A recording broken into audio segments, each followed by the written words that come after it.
sir, with Ponte Freed. Can I take your order, please?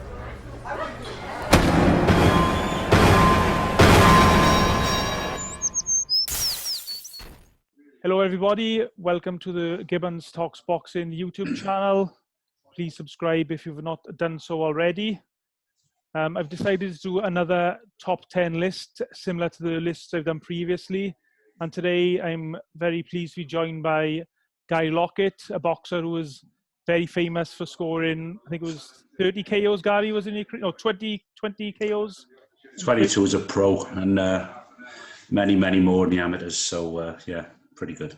So there we are. Gary's well qualified on what's required for a knockout. And I understand, Gary, just tell us the criteria you were going to be using on your top 10 knockouts. Yeah, thanks for asking me to come on, Ciaran. Always enjoy coming on and speaking to yourself. You've asked for a top 10 list of KOs. So I haven't really done a top. There's no particular order to what I'm gonna go through. There's a list of reasons why I chose these knockouts or stoppages, let's say, and they're all very different to each other. Most of them are one-punch knockouts, but then there's a couple of sort of stoppages where the person's gone down once or twice and got up and it's been stopped. But as I say, there's no 10, 9, 8. I don't rate them in any particular order. Okay, and just before we go on with our lists, you were famous for being a knockout fighter. Is there anything that makes a good knockout boxer? Yeah, I think a lot. I think you hear the term very often that you've got to be born with it. I think it's not really true because some people don't really start boxing until they're 15, 16, 17. So that really doesn't apply. But I think you have to have the potential to be a puncher when you're born. You have to have those fast twitch fibers in order to make you a puncher. I think if you lack power, then you don't very often see a guy who lacks power and then go on. All of a sudden, he's a knockout puncher. He's knocking everybody out.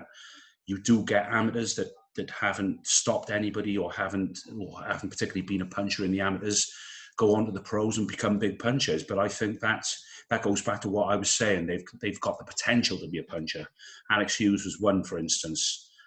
Thomas Hearns was another, obviously on a much greater scale with Thomas Hearns.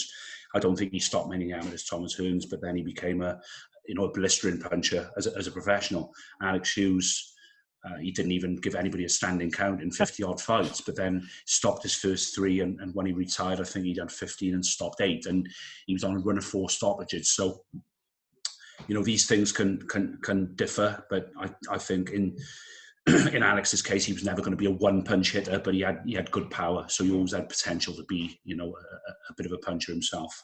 And I think with Thomas Hearns, I think Emmanuel Stewart just slowed him down and got him punching through the target. And obviously, with those long limbs and those straight arrows, he knocked a lot of people out, didn't he? Okay, so thanks for that, Gary. Just to perhaps educate a few people on some of the finer points on being a good puncher or what makes a good puncher. If you want to start us off with and I know you said you're going to particular order. I was going to say number 10. I was going to say number 10 and work my way down, but you're number 10 just for sake of calling it. Well, we'll just call it number 10. So just a classic. This is Jorge Castro against John David Jackson. So this is just a classic example of just snatching defeat from the jaws of victory, really, because John David Jackson, who obviously trained Sergei Kovalev for a long while, very accomplished fighter, very, very good boxer, southpaw, tricky skills, and Jorge Castro, as we remember him, the Argentine Iron Chin, WBA champion from Argentina, as I say, just had the ability just to soak up all the pressure and put the pressure on people and break them down and stop them late. And he'd been in a lot of trouble against John David Jackson. I think he'd been down a couple of times. I think his one eye was closed. He had cuts in the mouth and over and under the eye. And he came back and I stopped him. I think it was the 6th or 7th round. And it was a massive massive shock. And just one of those fights where you look back and you just think, how on earth did he win that? But he sucked it up. It could have been stopped, and maybe this day and age, maybe the corner would have pulled him out because he had so much damage to his face and he didn't look like he could win. But then, as I say, Jackson snatched defeat from the jaws of victory and ended up getting stopped. I think actually when you watch the highlight reels of that knockout, I think the commentators are actually calling for the fight to be stopped, or they're implying that the fight should be stopped. Well, as I say, you wouldn't be able to blame the corner if they did stop it, because he was in a hell of a mess. He'd been down a couple of times. He'd been staggered a number of times as well as being down. And John David Jackson just looked in cruise control, and he looked like there was no way on earth that he was going to get tagged or hit on the button. But that happened, and this is why we love boxing so much, isn't it? So my number 10.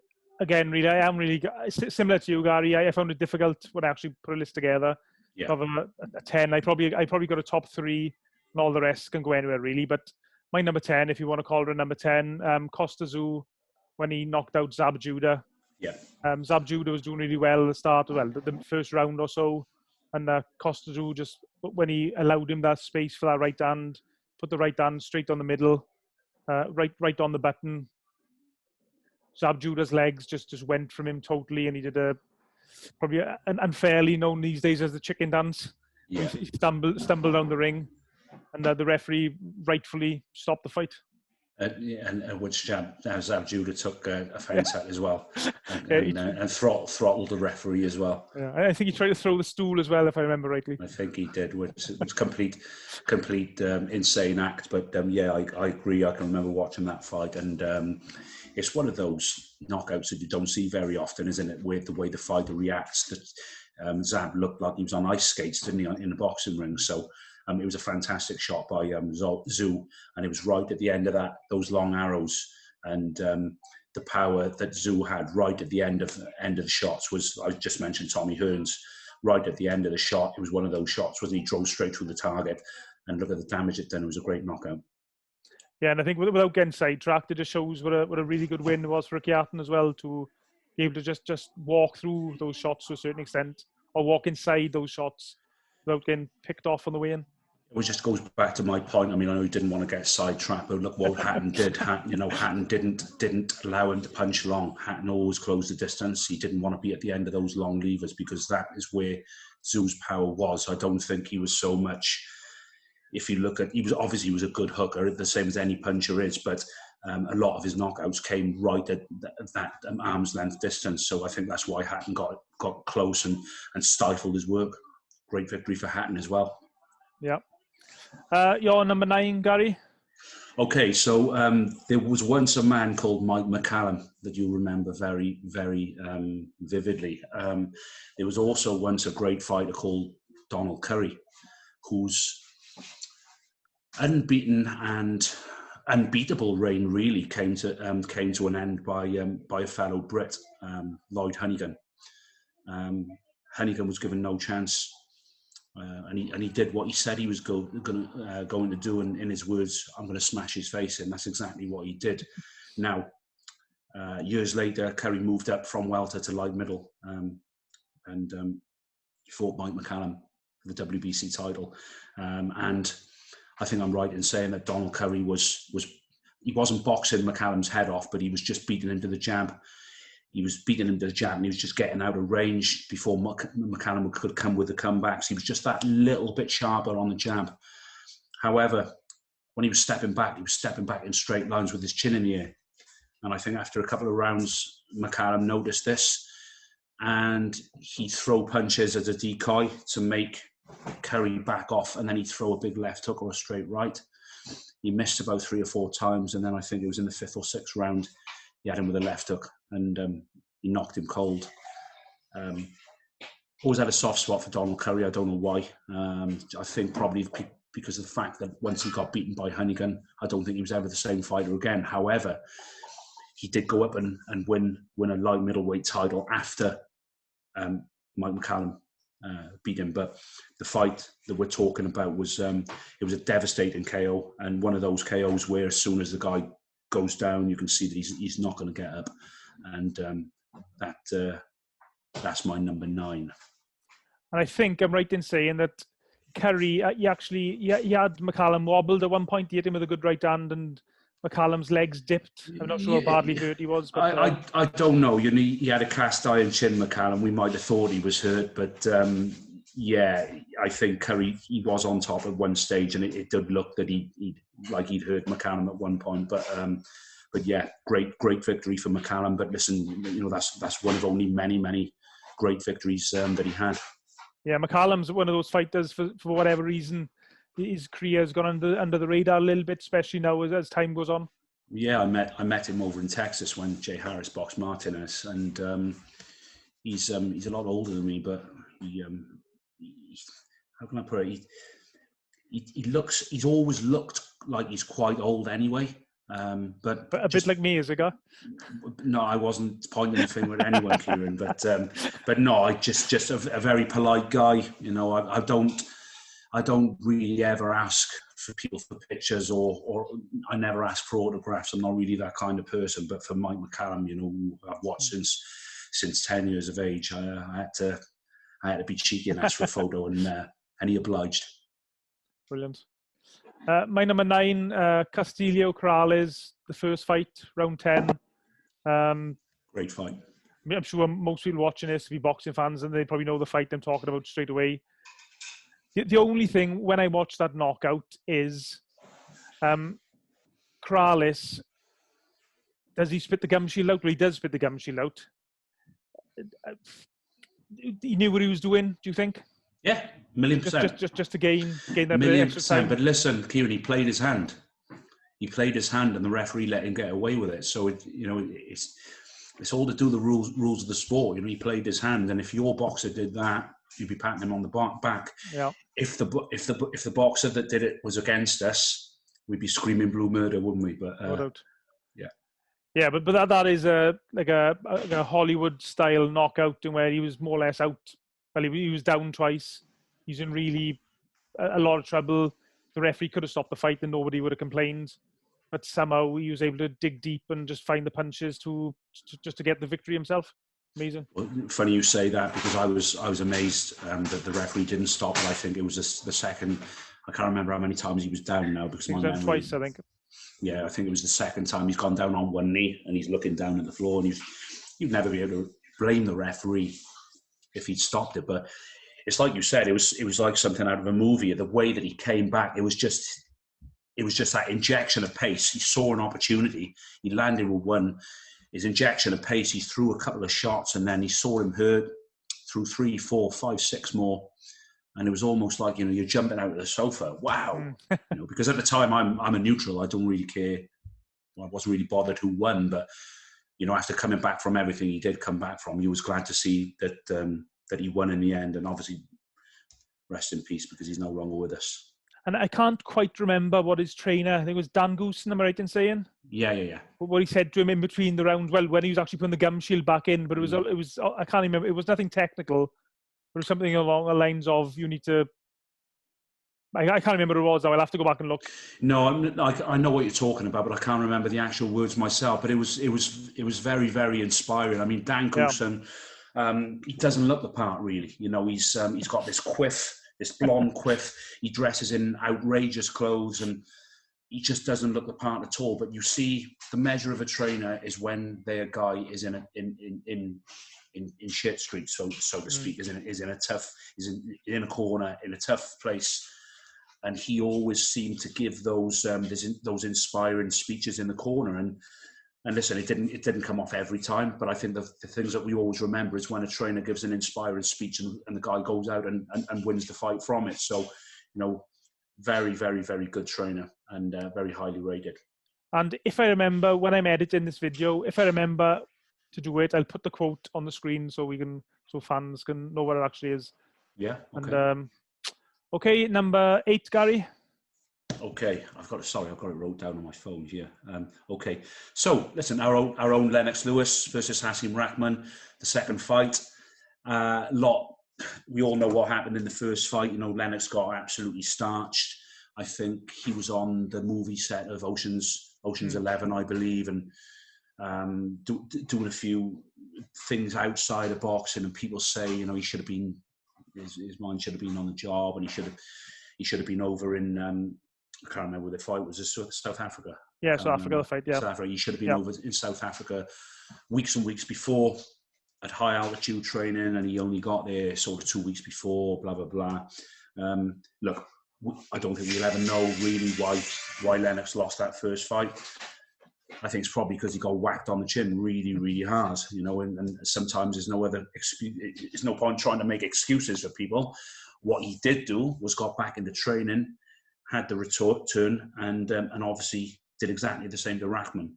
And it was a devastating knockout. And the reason that I put it in here, even though it's a one-punch knockout, is because it's a classic revenge. And I think that says everything. You know, it's a classic example of a fighter just dusting himself off, coming back, fighting the same guy, and getting the win, which our own Dillian White, in a similar position and the same weight, has to do against Alex Povetkin, doesn't he? Yeah.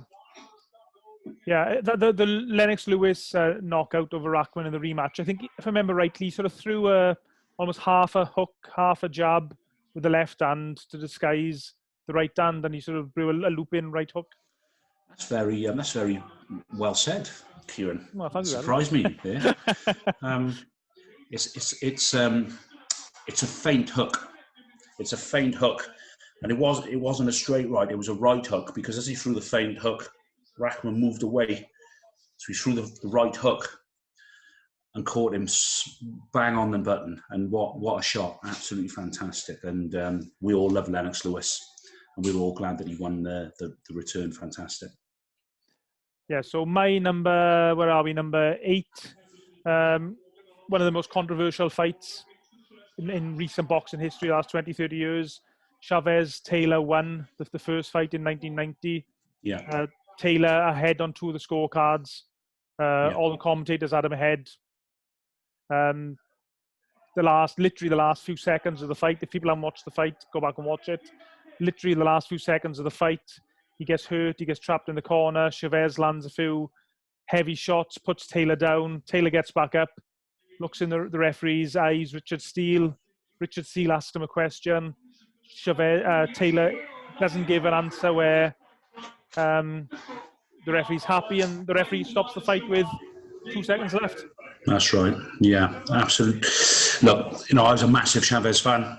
I think I was about 12 or 13, 14 years old. That'd have been 1990, maybe. So. Yeah, you know, it was a fantastic victory. I think Taylor was up on 2 of the cards. Yeah, 2 of the cards, yeah. I think he was up on 2 of the cards, yeah. So, I mean, if the round had been completed, it was a win for Taylor. Richard Steele was the referee. He was, yes. Yeah, a man who was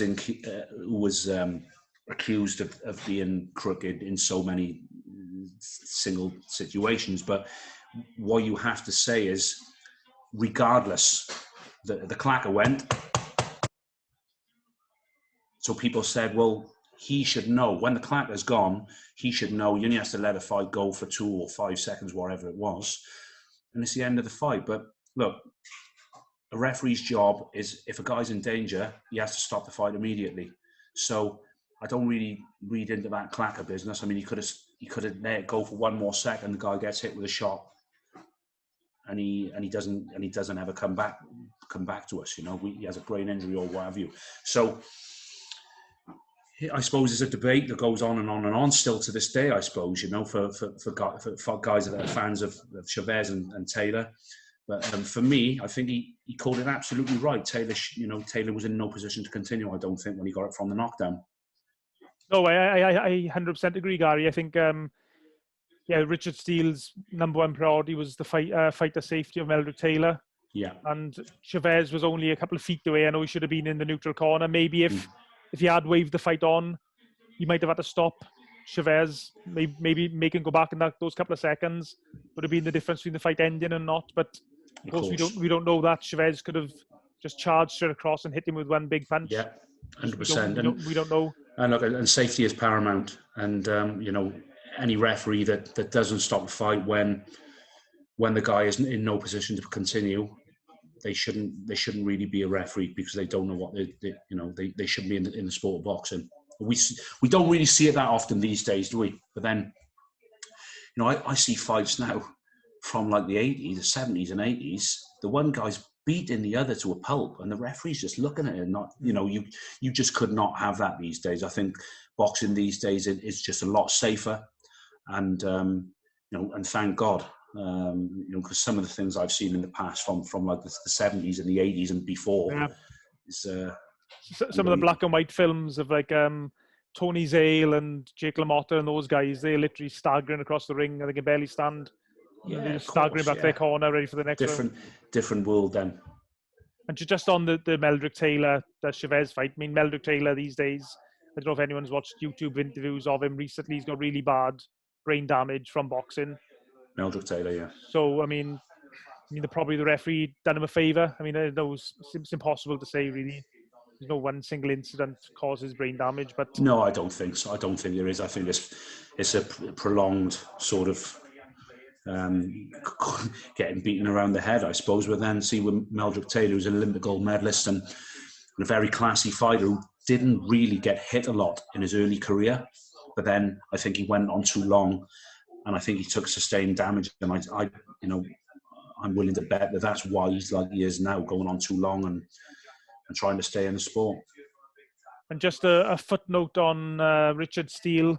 He, of course, was the referee who refereed the first Mike Tyson Razor Ruddock fight, which the controversy again was the fight stopped too soon. I think it was Razor Ruddock had Tyson in trouble, or a little bit of trouble in round 6. That's right. And then Tyson came back with some good punches around 7, and Richard Steele jumped in straight away. I think what they say was Richard Steele was a Don King fighter. Whether he was or not is another thing. I think it's a little bit harsh, but who knows? We'll never know. We'll never know. Well, actually, Richard Steele's got a gym in Las Vegas, apparently, these days. That's right. I met him about 4 years ago when I was over there with a couple of boys training. So, he looks a lot different to what he did in that Chavez Meldrick Taylor fight now, though. That's for sure. Okay, number 7, Gary. Okay, so Tommy Hearns. Tommy Hearns knocked out Roberto Duran in the second round. Tommy Hearns had just moved up to light middle. I think he won the WBA title, I think.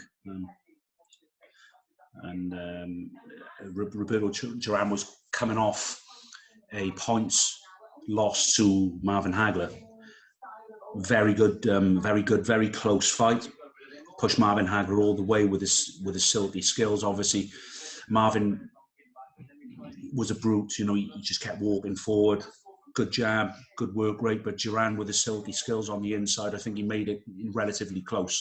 So it was a good effort from Duran.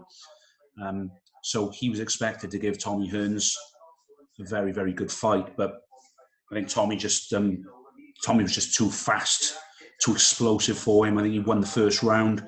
Looked really, really good. And then the knockout came in the second round after a knockdown. Initially, he's got up and then he's backed into the ropes. Giving the eyes to the body, big right, like a looping right over the top, hit him smack on the chin. He's fallen forward and never got up. And that's a fantastic victory for me from Tommy Hearns. And it just showed us how explosive he was, because not many people knocked out Duran with one shot. I think he might have been the only one, Hearns. I think Duran was stopped late on in his career by William Joppy, might have been. Yeah, but what I'm saying is in the manner that Hearns did it, definitely, one big shot, so it just goes to show, how explosive Tommy Hearns was and what a great fighter he was as well. Yeah, well, I've got that higher up the list. I got actually as my number 4 really knockout, but just because it was just like you said, Roberto Duran had previously pushed Marvin Hagler all the way. I think when they thought it was a 15-round fight. Yeah, I'm sure I read online somewhere, or I read something recently that Duran was actually ahead on the scorecards after 12 rounds in that fight. Okay. It's only the last 3 rounds where Marvin Hagler pulled away and won the fight. Yeah. And we all know how good Marvin Hagler was. So the fact that Duran could go 15 rounds with a fully blown middleweight. Blown up lightweight as well.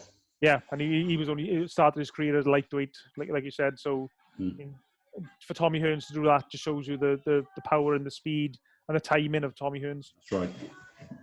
A knockout, my number 7. Gary Buckland against Stephen Smith.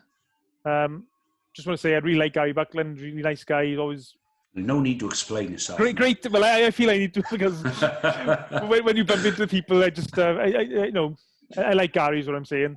But and Gary and Stephen Smith, neither of them had a reputation of being particularly big punchers. But this particular knockout was just such a perfect punch by Stephen Smith. The timing was perfect, just right on the button, and Gary Buckland was gone, proper. Yeah, knocked unconscious. Fantastic. Like I actually thought of this fight earlier. It was one of my choices. But I mean, look, I had Enzo Mack against Oval Mackenzie on the same bill, Liam Williams, Lewis Reese on the undercard. I can remember seeing the shot, and Stephen boxed on the back foot, and he was trying to sucker Gary in. I think Gary always had a tendency to lean in with his jab. And I think he threw a double jab. And on the second jab, he leaned forward, and he just gives Stephen that inch or two that he needed just to dip and throw the right uppercut counter. And it was one of those again, once it hit Gary, he was out before he hit the floor. And but listen, Gary come back, and he had many good nights after that, didn't he? But for that one night, he was that was a great shot by Stephen Smith. And interestingly as well, Gary Buckland scored a brilliant one-punch knockout over Gary Sykes. That's right, yeah. And yeah, Gary fantastic. Buckland was never really considered a big hitter. I think he wasn't. I don't think Gary was a big hitter. He was all work rate, wasn't he? Work rate, blood and guts. But I think with Sykes, I think he just caught him perfect with that shot, and sent him out, didn't he? And that was in Prize Fighter, wasn't it? That's right. Because he beat him on points. He beat him on points in the British title fight, and then it was in Prize Fighter. That's right. Yeah. And I think Gary Sykes said it every time they had a Prize Fighter tournament. That's the clip they always show. Yeah. Your number 6, Gary? Okay. So, number 6 is we've got Julian Jackson and Errol Bomber Graham. I noticed the wry smile come on your face there. That's not very nice, because Errol Graham's a very, very nice man. No. The reason I'm smiling is I was talking to a friend about our lists. My mate loves boxing, and we just discussing various knockouts. And he was saying, I've got to put this knockout on my list. Yeah, I think it would be on most people's list. The simple reason is, I mentioned earlier, the Castro Jackson one, and it's in the same sort of vein, probably even worse, because I don't think Julian Jackson had touched Errol Graham. And when I say touched, I mean touched him on the gloves, not touched him in the. I don't think he touched him. It was such a dominant performance from Bomber Graham, who is still probably rightly so labelled the best British fighter never to win a world title. He went close against Mike McCallum. I think he lost to Sabu Kalambe in a European title fight, and he was just such a fantastically skilled fighter. Won the first 2 rounds. It was the third round, wasn't it, Ciaran? Yeah, third round, I think. Yeah, he won the first 2 rounds. I think Jackson had eye damage and cuts, and I never understand why, and nor will he, Errol Bomber Graham, lead in with 3 consecutive crosses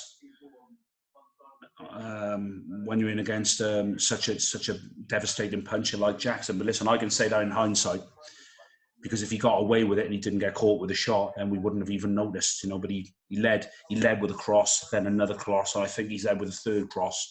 Jackson's hit him with a right hook, and he's just fell like a tree backwards, isn't he? Out cold, absolutely devastating. Probably one of the top 3 worst knockouts I've ever seen. And it's interesting as well that fight had to take place in Spain, because Julian Jackson couldn't get a license with the border control because his eyesight was so bad. Because of his eyes, yeah, that's right, yeah. So it just shows what a ferocious puncher he was. It does, yeah. Frightening, really. But and of course he was involved with other wars as well. But that's the knockout that British boxing fans remember him for. Yeah, that's right. Fantastic knockout. So my number 6, George Foreman against Michael Moorer. 1994. George Foreman, miles behind on points. He had no right to even fight for the world heavyweight title at that point because he was coming off a loss to Tommy Morrison anyway. But just his name got him the fight. He was having a good round 10 compared to the other previous rounds. I think he hurt Mora slightly with a 1-2 prior to the knockout, and then again he threw another 1-2, got through the guard, hit Mora on the sweet spot on the chin, and Mora just crumbled the canvas. And what I like about that fight as well is the American commentators, not quite sure who it was, but he just sort of said, what was the commentator? It's happened. That was his comment. It's happened. And Foreman is just in the corner of the ring, praying to God for his moment. Yeah, it's another one of those come from behind ones, isn't it? I've had two myself, the come from behind ones. But I mean, for me, I watched a documentary on George Foreman going back a couple of months ago, and he talked about that fight, and he just said, "Look, I knew I was up against it. I'm the older man. I'm this, I'm that." He said, "But what I tried to do, I tried to get him to freeze in front of me." He said, "So I kept throwing just a decoy jab."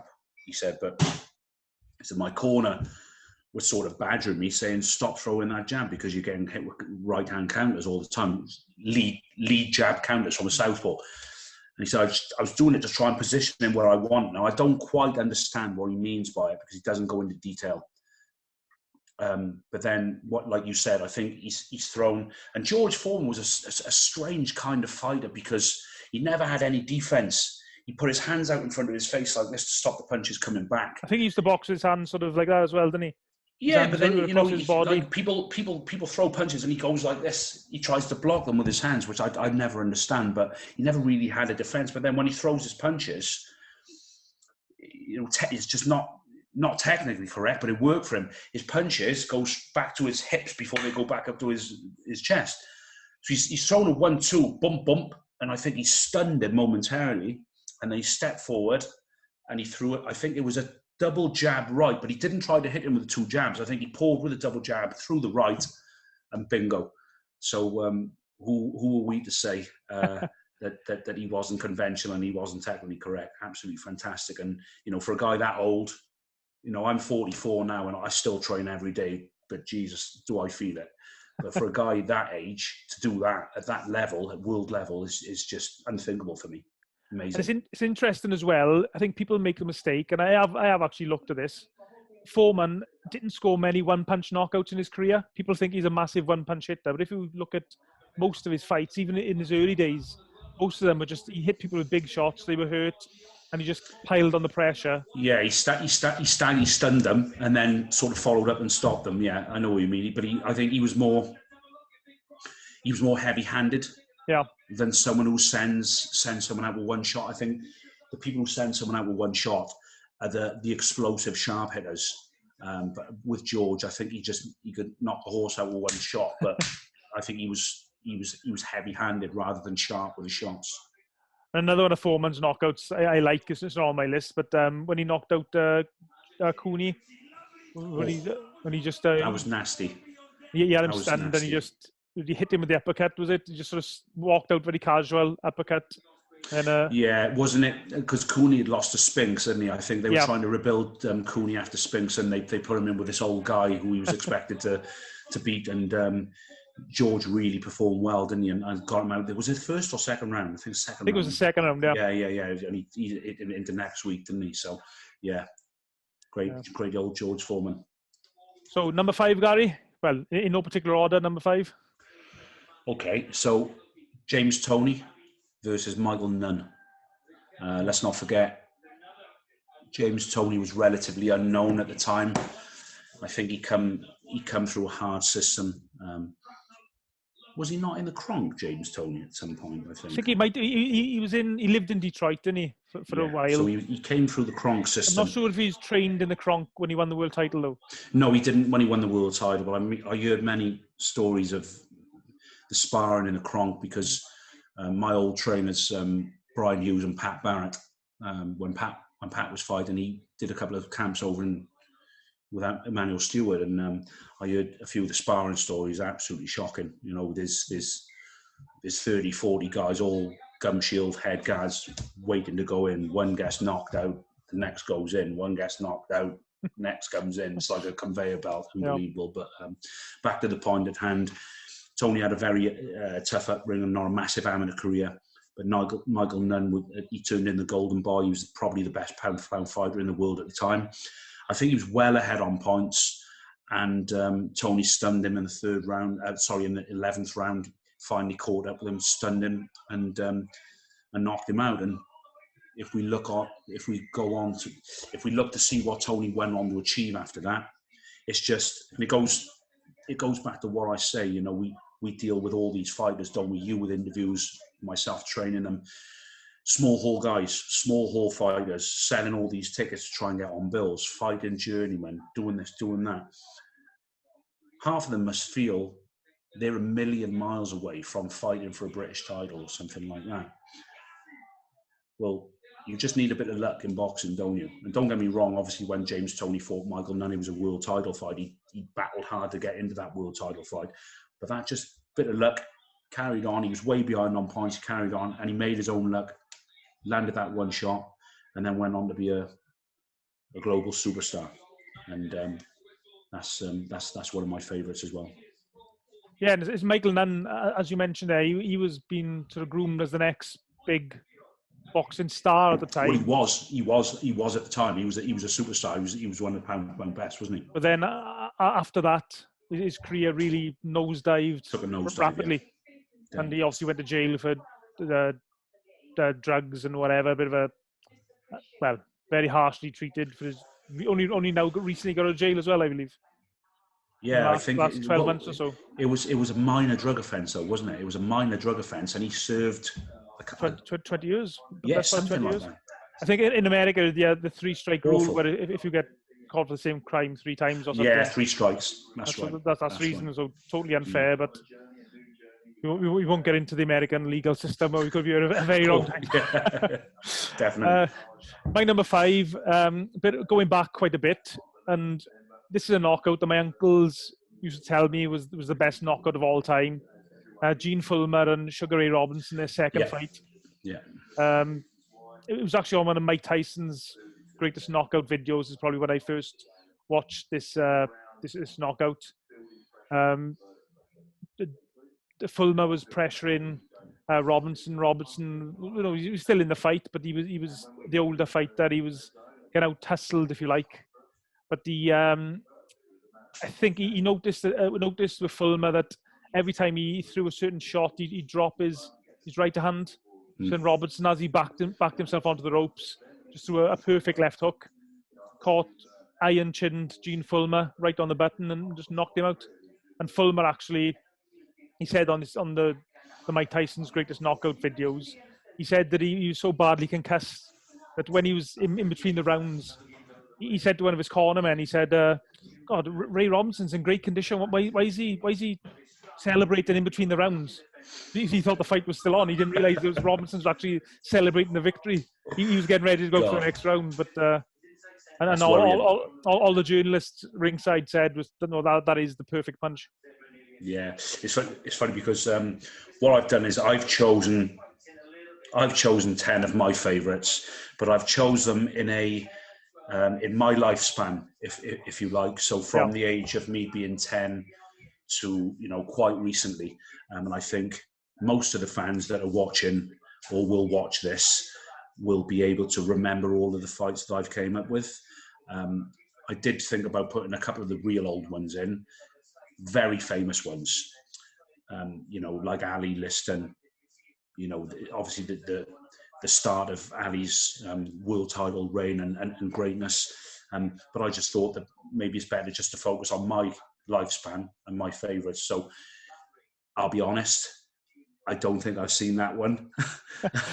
But I mean, just touching on Sugar Ray Robinson and what you said, it just comes down to experience, and it comes down to an old head where he was struggling and he found a way to win. He was throwing little decoys and what have you. And every time Gene Fullmer threw a certain shot, he noticed something. He noticed something that he could exploit.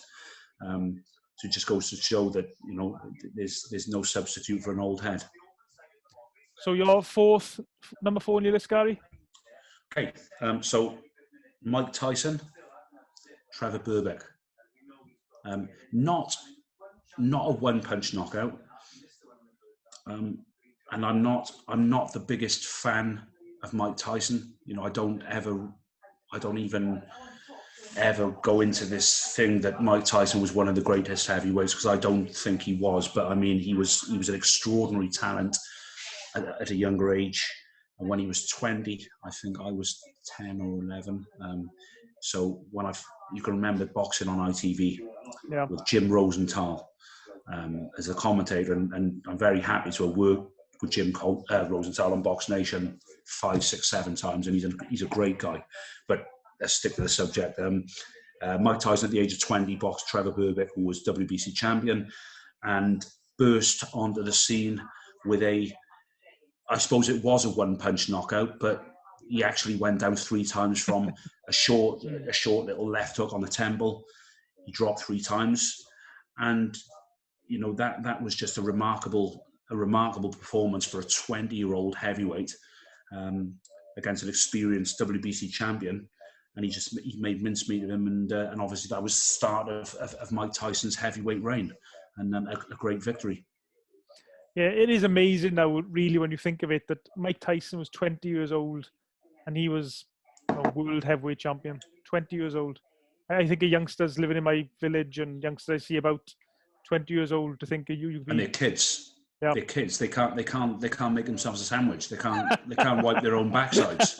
So Mike Tyson winning a world title at the age of 20 will never ever be done again. It's remarkable. I think that's really why I put it in there, really because of Tyson's age. It was just an amazing victory, and set him onto the road to making nearly £1 billion and blowing it all. Yeah, blowing it all. Yeah. I got number 4 is, as we've already mentioned, Tommy Hearns against Roberto Duran in 1984. Brilliant one-punch knockout. As you explained earlier, Gary, how he set it up, feinting with the jab to the midsection of the chest area, make the space for the right hand, and just the way that Roberto Duran just fell face first onto the floor as if he'd been hit by a baseball bat across the top of his head. And especially when you consider, as we already said, what a brilliant chin Roberto Duran had prior to that and after it as well. Of course, yeah. Fantastic. So is that the first one we've? Is that the first one we've? That's the first one we've agreed on. We've matched. We've matched on. Yeah, fantastic. Okay, so I've got Ray Mercer against Tommy Morrison. Tommy Morrison. Yeah. So I've put this in there because Ray Mercer is one of those guys that I've got this, like, a soft spot for. So is Tommy Morrison. Both of them. I think Tommy Morrison was both of them, actually. I think they were both very underrated heavyweights. Both of them were unfortunate enough to have a great heavyweight like Lennox Lewis to try and get through. No, Ray Mercer had a lot of chances, and obviously Tommy Morrison won the WBO title as well. But really, really good fight, toed and froed. And I think in the 5th round, I think Mercer's caught him and trapped him against the ropes. And it really was... I think it could have been stopped a couple of punches before, but I think it was one of those where the referee is scared to jump in case he gets whacked with a shot, you know. And I think he's hit him with one, staggered him, and then every punch he's thrown, every combination, every punch, every single hook of the combination hits him on the button. And I think he's on the way down. He actually keeps him up with an uppercut and then hits him with another 2 hooks and knocks him cold. That for me is another real devastating knockout, and obviously it's one of my favourites because I got a soft spot for both guys. But good to see that Morrison went on to win the WBO title, and obviously Mercer had a good career as well. I think Mercer caught Morrison with like 15 or 20 unanswered punches, might even be more. And I haven't watched the knockout for a good while now, but I really like the knockout. But the referee, I think it was Tony Perez, it might have been. Yeah. He actually had his hand on Ray Mercer's shoulder, and like you said, he just didn't jump in. He didn't. He's probably in the wrong position as well. He could have been, if he'd been to the side, he could have dived in because he was sort of behind Mercer. I think he would have had to probably almost get Mercer in a type of headlock or something to pull him off. But I think the referee was slow getting in that fight. And I think the positioning of a referee is something that is not very often touched on. I think people think about goalkeepers and defenders in their position, don't they, in football? But I mean, you know, a referee's position when a guy's in trouble is obviously very, very important too, like you just touched on, and it's something that never gets discussed. So that's probably a new one. My number 3, I wasn't sure whether to put this in or not, but I did just because it is basically all that's good and all that's bad about boxing. The Ben McClellan stoppage from 1995. Yeah. A brilliant fight by two excellent fighters, true warriors, whatever cliche you want to use. Ben obviously behind on points, been down twice, but just kept on, bit down his gum shield, just got through all the pain, kept on fighting his way to a 10th round stoppage. Of course, we all know what happened after McClellan suffered horrendous brain injuries that he's still suffering from today. But I think McClellan regards himself as a warrior, and I think McClellan he would want to be remembered as a warrior, and he want to be remembered as someone who went down fighting.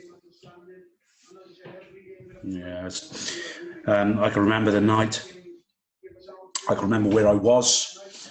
I can remember the aftermath, and you know, anything that ever happens like this in boxing is absolutely devastating. I mean, look, as you know, I've been through it myself twice in 6 months. So for the people that were involved in it, it'll always be with them. It'll never leave them. It's horrific. You know, we are, as boxers, we go into those fights to defeat the opponent, never to permanently damage them. And I think that's important. And also with the world that we live in now, everybody smack talking and saying stupid things. I think sometimes we need a dose of reality, don't we? You know, and I was always out, you know, I always went in there. I was never much of a smack talker. Obviously, there gets a little bit of needle in every single fight, I suppose, every single title fight anyway, where you're going through the press conferences and whatnot. But I was always ever there to defeat the opponent and never ever to permanently damage them. And I think anybody that says that they're there to permanently damage the opponent shouldn't be in a boxing ring, because it's completely wrong. It's fights like this that you talk about where, when it hits home that how many people that go into the sport really do know what the worst case scenarios are. They say they do, but they don't actually, because when you see someone who's in a coma with 100 sort of tubes coming out of them, it's only then you realise how dangerous this sport is. And you know, you got all these guys with aspirations of turning pro when they're not even good enough to be white collar fighters. You know, this is for real, the sport. And you know, if you're not for real in the sport, you can get really, really hurt. And I think, you know, that's obviously what happened to Ciaran McClellan. You know, I suspect that the damage that was done to Ciaran McClellan probably didn't happen in the fight. It probably happened in the lead up to the fight. And I think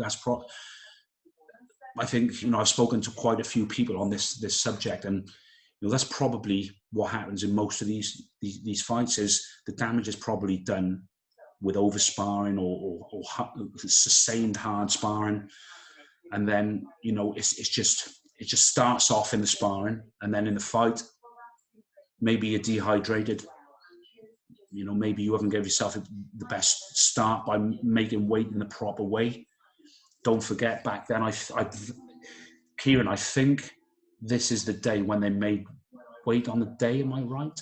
I think it probably was. I'm not 100% sure, to be honest with Gary. But regardless, right? Regardless, I think when you're making weight, you struggle for weight. I don't think it matters whether it's the day before or on the day. There's going to be some level of dehydration.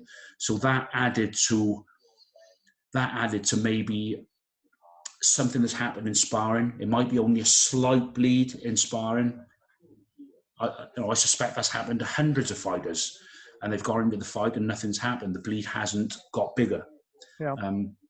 But it was a tragic incident what happened, and obviously, you know, a lot of these guys they come out of it and they make a full recovery, or they make a 70% recovery or 80% recovery. Obviously, with Gerald, he didn't make a recovery. He's in a bad way. So, a horrible fight, and obviously that gives a different angle on our 10 knockouts. So it's something that I hope I never see again. But unfortunately, that's the nature of the sport, isn't it? It is going to happen again. And I think I just want to reinforce, if that's the right way of putting it, what you said about basically boxers being respectful to each other. So that's something everyone understands. There's no grudges, and people might have long-running rivalries with individuals, but quite often those rivalries are not the ones that the press become aware of, or if they are aware, they don't really speak about them. What really annoys me sometimes, well, it annoys me these days, these fake, almost like wrestling style grudges with the pushing and shoving, and just the nonsense that's been spoken, usually by top pros as well. And then obviously the younger boxers seem to think this is the example to follow. Yeah, but they're not being educated right. I mean, it's a different world we live in now, and to sell tickets, people think that you've got to be brash and big-mouthed, and I'm sorry to say, Ciaran, I think they're probably right. You know, it's just the way that it's going. And I mean, you look at these Paul brothers, what they're doing, the way they've made a living. I mean, it's just craziness when you have fighters like world-class fighters fighting on their undercards. Yeah. It's just absolutely crazy. But listen, that's a whole different subject. That's a whole different subject. We better stick to the job at hand. Okay. Next up, I think we're down to a final two, Gary. So we're down to a final two. Okay. In no particular. Well, there are, and I know you said you weren't putting any order, but we're down to two now. So if you leave the number one as your favourite, and the number two as the runner-up. All right. Yeah, I suppose number one could be one of my favourites. I suppose, but okay. So another fighter I had a soft spot for, Sergio Martinez. He knocked out Paul Williams with a blistering left hook, southpaw left hook. Very good. He offered a target, so he leaned over the front foot with his head. He offered the target, and I think Williams went for the target, and he dipped outside of the target and caught him with a left hook. Lights out for Paul Williams, and I think they've drawn the first fight. Sergio Martinez, a guy I had a soft spot for because he came over here and he beat three British opponents. Beat Richard Williams, he beat Adrian Dodson. Remind me of the last one. Put me under pressure now, Gary. I can't remember, I'm afraid. It'll come to me. He beat all those guys in IBO title fights, okay? And then, obviously, I think it was a matchroom back in the day. So they were getting him back. Right, defend your title against this guy. Defend your title against this guy. He then went. He had nobody to sort of bring him back over. I think he had moved to Spain. He relocated to Spain. Didn't get any joy over there. Had the odd 4-rounder, the odd 6-rounder. So his career was in free fall for a good 3 or 4 years. I think he signed with Lou DiBella then. Yeah. I think he had a 4-rounder and a 6-rounder, and then he fought. I can't remember who he fought, but he eventually then made his way up and eventually become a superstar again. Sergio Martinez, fantastic. Beat my old nemesis, Kelly Pavlik, in a very close fight for the WBC title. Just a guy I had a soft spot for because he had to work really, really, really hard for what he eventually achieved. And a chilling knockout as well.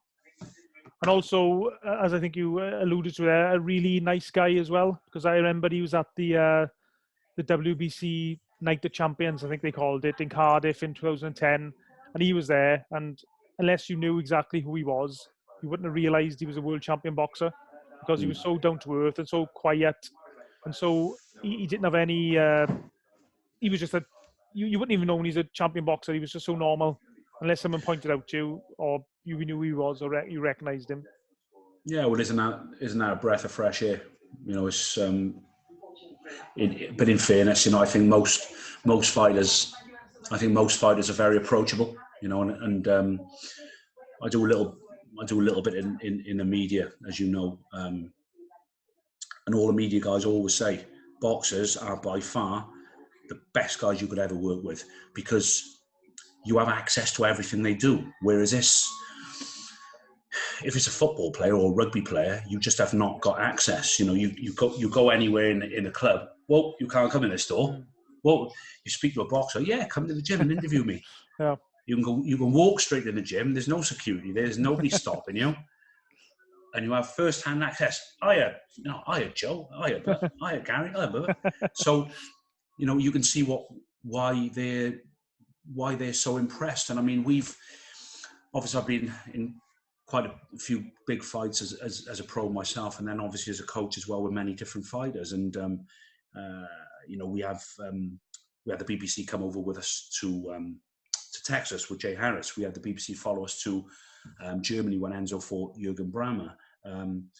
The same with the BBC when Gavin fought out in Atlantic City. I had the BBC with me in Atlantic City myself. So what they appreciate is being able to go on a trip and have first-hand access to everything that's going on. And what I don't understand is they always say thank you. And what I think is, well, you're doing us a favour because you're putting us on camera and getting our names out there. But whereas obviously with footballers, rugby players, even cricketers, they can't have that first-hand access. So it's really surprising, but it's something that we miss. And so I've gone the long way around it, but coming back to it, I think boxers are very, very easily accessible, and 95% of them are good guys. Yeah, and I just as somebody who interviews boxers, I 100% agree with you. And I'm just trying to 95% are good guys, or I'm just trying to think. I'm just trying to think of any. I don't think I've had any real. I've had two bad experiences with boxers. Yeah. And yeah, I don't disbelieve it because, obviously some are more friendly than others, but on the whole, I'd say 99% of people are very friendly and respectful, aren't they? Yeah, definitely. My number two, Gary, you've already mentioned this fight, but it's not. I don't think it was on your list, but you've already mentioned it in passing. Yeah. Enzo Maccarinelli's rematch with Oval McKenzie. 2013, it was on the Cleverly Kovalev undercard. Yeah. I was lucky enough to be in the press section. I think it was like a meter or so away from your corner, Enzo's corner. The fight itself, for people who don't know, Oval McKenzie's a massive puncher. Obviously, Enzo Maccarinelli, as we all know, a massive puncher. And it was just a brilliant fight. I think all of us were on the edge of our seats the whole time. I wasn't. I was on my feet. You just had the impression in the fight that if either of these guys land a clean shot, their best shot, either of them could go. And I think what stood out, I think I have mentioned it to you before and put on social media, your work in the corner as well, in just keeping Enzo in the fight, keeping his mind on the fight as well, and not just.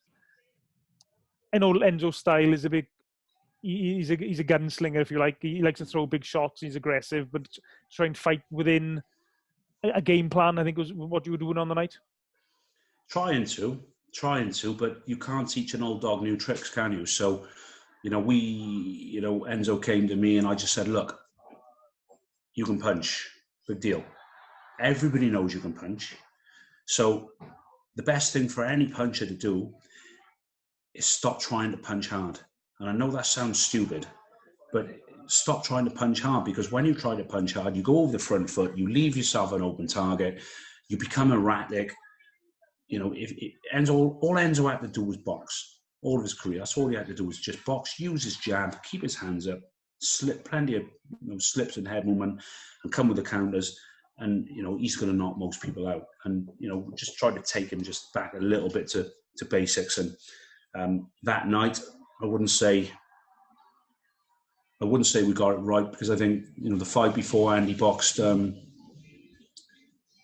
journeyman called Dean. Oh, I can't remember. It'll come back to me. But he just didn't look good at all, and the normal Enzo where he gets someone up against the ropes and he just bowls them over. He's hitting the guy with everything.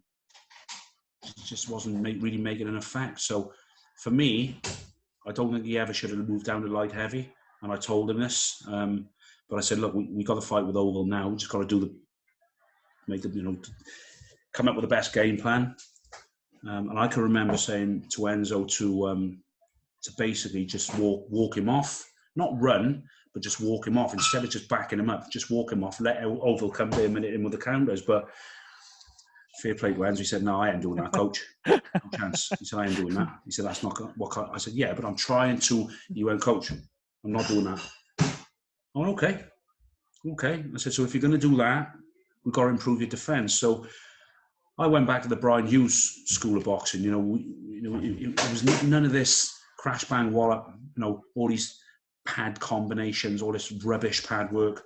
It was proper putting you with other fighters. I was in a gym with Michael Jennings, Matthew Hall, Thomas McDonough, Robin Reed, David Barnes, just lots and lots and lots of British champions, European champions, world champions. So there was lots and lots of people to learn off, and we partner up with each other. We do technique sparring, throwing shots at each other and blocking and catching and parrying and what have you.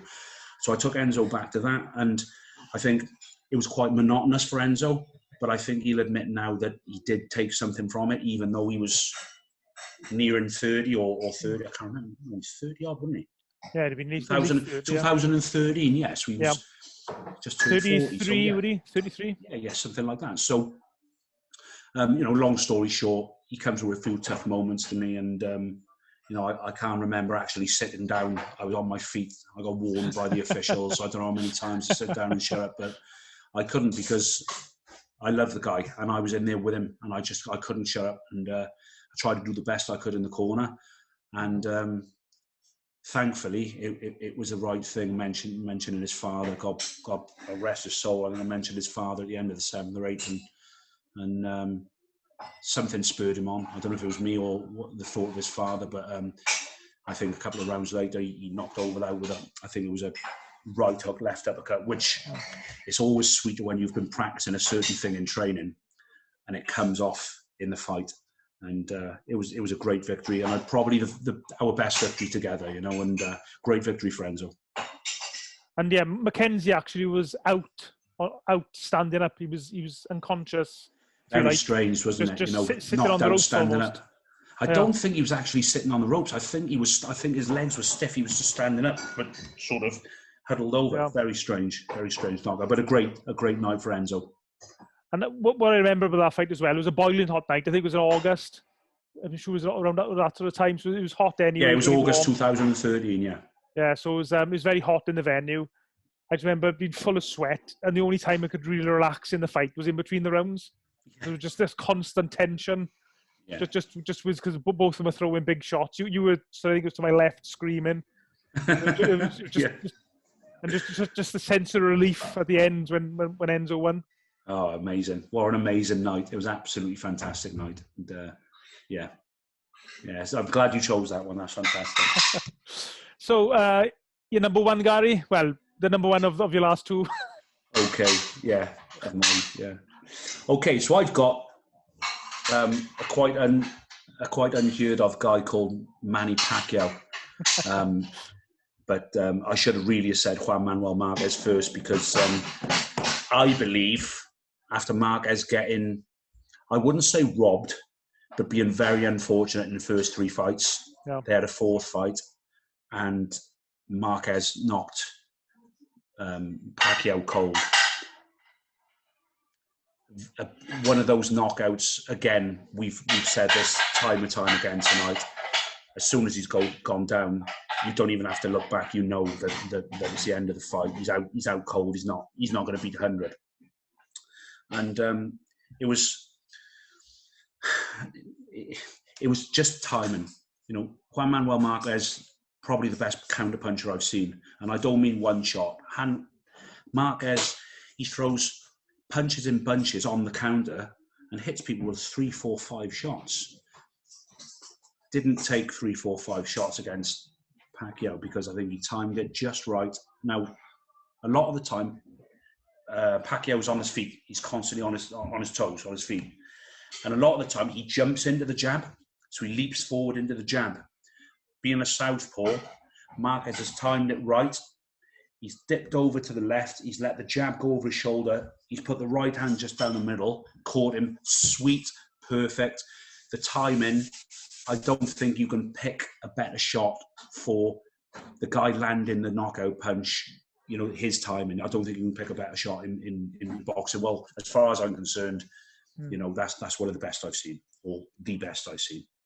And it's also interesting as well in that fight that I think he was behind on points. He'd already been down at least once, if not twice, in that fight. So he was under the cosh a little bit. He was actually, that was the most convincing that Pacquiao was beating Marquez, because in all the fights has been so close. But it was this fight where Pacquiao seemed to be on top. He seemed to be controlling him, controlling the action. And then, yeah, I think Pacquiao always started really well against Marquez, didn't he? But then I think he'd fall away. I think Marquez he did inflict his counter punching style on him down the straight. And I think was it the first or the second fight when Pacquiao dropped Marquez three times in the first round, and then Marquez just went on to dominate most of the rest of the fight and still didn't get a decision. So, a fantastic. It's not a trilogy of fights; they had 4 fights, didn't they? Yeah. So, amazing fighters, both of them. Obviously, we all know Manny Pacquiao a lot. You know, he's a lot more famous than what Marquez is, but Marquez an absolutely blistering fighter in his time, in his own right. And I think that fight probably has gone a little bit under the radar in Britain, because if I remember rightly, it was on something like primetime TV, pay-per-view platform. It wasn't on Sky or Box Nature or anything like that. I think we had to look at the replays on, you know, when you catch the little snippets on Twitter or on something like that. And I can remember seeing the knockout. It was amazing. I think one of the best views of the knockout as well is looks like it's been filmed from the crowd. Yeah, I remember that. Yeah, you can see right from. It's like he's in the corner. Yeah, or just from ringside, and you just see him fall forward, don't you? Amazing. Because the actual official TV cameras, they don't seem to catch the angle at all. Well, they're behind Marquez, I think. They're behind. So you see Pacquiao just fall forward. You don't actually see the shot that clean. No. But that angle you talked about there, where it's being filmed from the crowd, was brilliant. So my number one, I just think it's an iconic knockout. It sort of made me rethink boxing to a certain extent when I was a youngster. Buster Douglas, when he knocked out Mike Tyson, just simply because I thought Mike Tyson was unbeatable. I think we all did. You know, I don't know. How old are you now, Ciaran? I can't tell you, Gary. Oh, okay. I shouldn't ask such a question on camera. I'm 43. You're younger than me. Yeah. You must have had a tougher life than me. Tough life in the army. So what, I must have been 13 or 14. I can remember I just thought that Tyson was just unbeatable. I didn't think there was a man on earth. But you see what Buster Douglas did was, he was fearless. He didn't fear him. And he walked Mike Tyson backwards. So in every clinch, he kept walking him backwards. He kept tiring his legs out, leaning on him, walking him backwards. And he wasn't scared of him. He looked right in his eyes and he let him know that he wasn't scared of him. And for me, anyone who ever did that to Mike Tyson beat him. I think if Mike Tyson had been the Mike Tyson that he was when Customano was around, if he'd have been properly fit and he had Kevin Rooney training him, then I think he would have probably won the fight. But it was an amazing performance by Buster Douglas. But what I'm very disappointed is how Douglas capitulated after that fight. You know, he put on so much weight.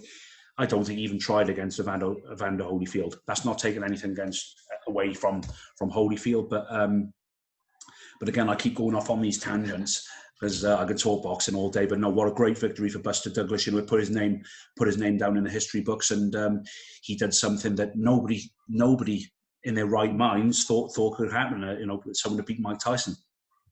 And I think as well, the American boxing journalists, there was only a handful of reporters covering the fight. The fight was in Japan. Most reporters and most news agents didn't even do it because they thought it wasn't worth it. Yeah, such a foregone conclusion. I think was he?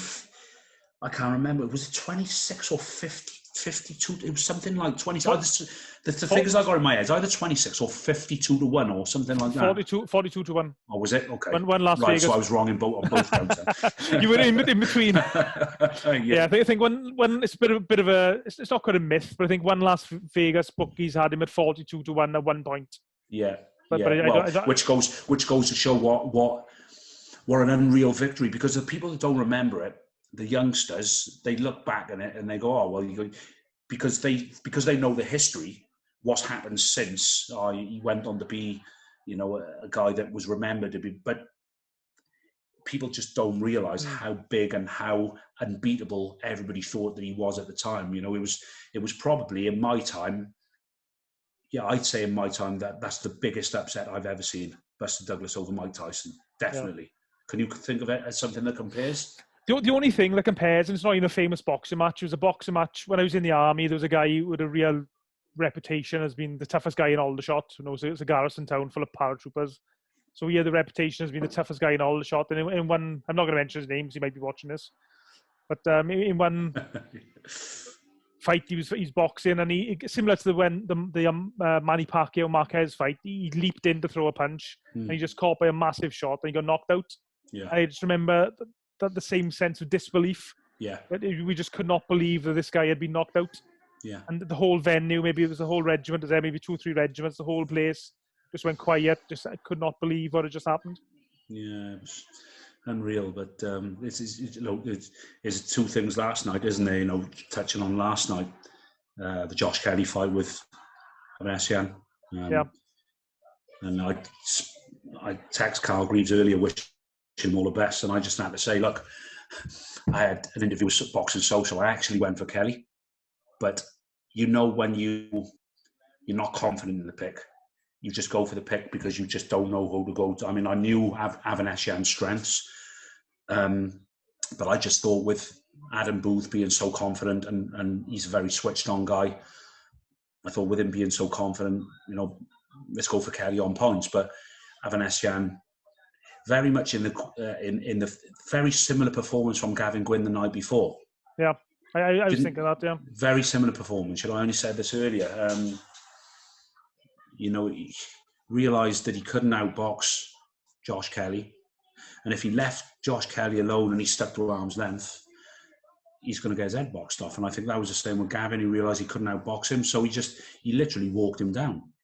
No. He walked him down, and I had a couple of people say to me, they said to me about both guys. They said to me about McComb, and they said to me about Kelly. If these guys are supposed to be professional athletes, how come they were so tired after 3 or 4 rounds? I said, well, it just goes to show you know nothing about boxing, because if you could be fit for 20 rounds, 15 rounds, if you force someone to fight at 10 times the pace that they want to fight at, you could knock them out in 2 rounds. So I think that's what Gavin did to McComb. You look at McComb the first 2 rounds, he looked good, but he was having to move his feet and he was having to exert a lot of energy to do that. And then when he stood still to rest, Gavin was working him over. Exactly the same last night. Kelly was dangerous on the outside, but what I will say is this: I think you can only do that walk down style when someone can't really hit that hard. Because I think if you're walking someone down constantly, you're taking punches, uppercuts and hooks all the time. When someone can really punch, I think it's a different matter. Then I think you'll think twice about walking forward with your hands up. But Wales has another Commonwealth champion or another champion. Friday night, absolutely massive congratulations to Gavin Gwynn and the team. And obviously last night, a massive victory for Avanesian. But again, I was talking about the surprise issue. Last night, I think Josh Kelly was the massive favourite, wasn't he? Yeah. I wouldn't say it's a massive favourite. I think he was slight favourite on the bookies. Okay, so he was a favourite. But I think people were in general, I think because it's an Adam Booth fighter, I think people were just shocked by that because, Adams, he's one of those guys and he takes the best fighters. So, great victory for Avanesian, and good show last night as well. I enjoyed it. Yeah, excellent. Yeah, really good. Really good. Just going back to the Buster Douglas and Mike Tyson. Go off of Mike again. Sorry. It's interesting, I think, with that fight. Obviously, we all remember the famous knockout when Buster Douglas used his jab to line up the uppercut and then, of course, knocked Tyson down and his gum shield went flying out. Tyson struggling to get up to the gum shield back in his mouth. But in round 8 of that fight, Douglas was probably within a second or two of being counted out himself. Oh, yeah, but you notice the last couple of years, they don't count like that anymore, do they? Well, because if you look at it, say they count the way they do now, Mike Tyson would have won that fight. So, well, I mean, you could make an argument that he won it anyway because Douglas, he's more or less getting to his feet when the referee reaches 9 and 3/4. It must be. Yeah. And how boxing history would have been changed. It is what it is. If Tyson had won that'd have been like, my God, we might be talking about now. My number one on the list might be that amazing comeback by Mike Tyson against Buster Douglas when he was losing the fight and he scored an amazing comeback knockout in round 8. And then obviously he had new trainers in and he realised the error of his ways and he went on to have a better career perhaps. But yeah, the fine margins. People call it the Rocky counts. You know, Rocky when him and Apollo Creed, they both hit each other, boom, they go down, and the ref's going 1. So and it's not a Rocky count. This is what the counts used to be like. It wasn't 10. It's supposed to be 10 seconds. It's more like 20 to 25 seconds. By the time they get to 10 seconds, that Buster Douglas count was ridiculous. But then again, it was the same for Tyson when he went down. It wasn't like he counted slow when Douglas went down and he counted fast. It was exactly the same. But I think obviously Tyson was in a much worse position than what Douglas was. But listen, you're absolutely right. If it was a proper count and it was 10 seconds, then Tyson would be the winner, wouldn't he? And I'm glad you mentioned that, Gary, because I've also talked about this with someone of a high standing in boxing. Technically, in when Rocky knocked Apollo Creed down, Rocky actually threw the punch. So Rocky technically was off balance. He didn't actually get knocked down, did he?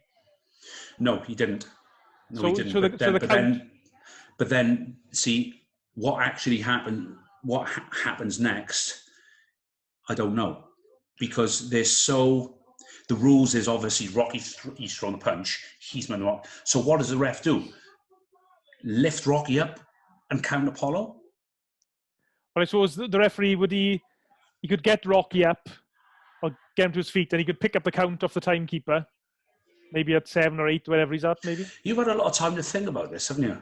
I've always wanted to ask somebody, but it's one of these things I've never actually... But you know what? You've thrown it straight on me. I've thought about it before because I know, but then I didn't think any further of it because it's Rocky. Yeah. So, there's a lot of far-fetched things. But, no, you're absolutely right, and I don't really know the answer. But what you've said is lifting Rocky up, then taking up the count. But listen, Apollo wasn't going to beat that count. Even in the Rocky counting, 200 seconds. Even in the Rocky counting. 1, 2. Brilliant. Great films, though.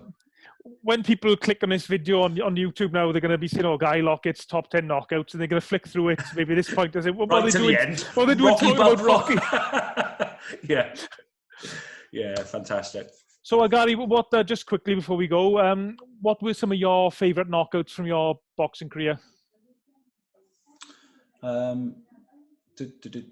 think you're right in saying, I think you said to Tris Dixon on his podcast that your favourite win, or what you consider your best win, was against Ryan Rhodes. Yeah, my favourite, I think my biggest win was against Ryan Rhodes because obviously he was British, European, Commonwealth champion.